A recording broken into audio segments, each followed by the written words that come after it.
Hopes are growing that one of the world's busiest maritime routes will start moving again. The Ever Given megaship that's been wedged into Suez Canal has been partially refloated after nearly a week. Even when it's fully afloat, canal authorities warn it will take 3.5 days to clear the growing traffic jam. For a closer look, Professor Stephen Turnock from the University of Southampton joins us live. Professor Turnock, it's a Herculean task for this operation. Experts say they've got it in the right direction, but the process is far from complete.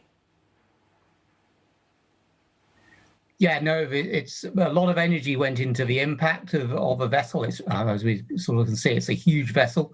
It was going reasonably fast, so all that energy kind of buried its sort of bow and stern, basically, and the bow particularly is well wedged in there now. So it's going to take a lot of effort to remove the sand, dredge away the sand, and also apply the loads from the tugs to push in the right direction to get her free.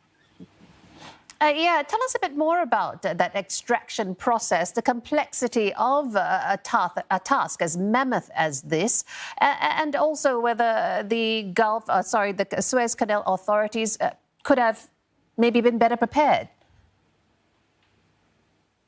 I suspect they're as well prepared as they could be. You know, getting the tugs were there and there quickly. I guess maybe you didn't anticipate it was so deeply into the bank, I guess, is a thing that probably wasn't prepared for. These are massive vessels. How you can try and lift them out, you need to reduce, increase their buoyancy so they float higher, which is why they want to try and do it on the tides. If you really want to try and avoid having to take cargo off, because that's really difficult. So ideally, you're left with tugs and dredgers to try and remove, and diggers from the shore, and try and remove as much as the contact of the vessel with the ship. So we've freed up one end and managed to move it round, but it's still on the bow end, as I understand it. It's still caught.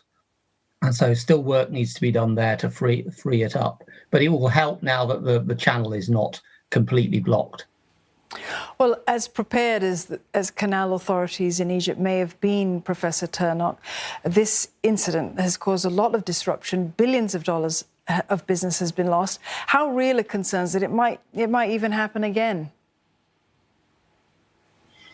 So I guess the first is to put it in context. I mean, these vessels have been going through here for quite a while without any incidents like this, or it's very rare that the canal gets blocked. So you learn lessons every time there's some major incident like this. And yes, it's disruptive, but you have to look on the sort of positive side of things like that. Nobody's been injured or killed. So that's always a thing you look for in an accident, that, you've avoided that. However, it's as you say, it disrupts trade, but world supply chains are remarkably resilient. The rerouting of ships is already taking place. They're saying that they can clear the backlog in a few days.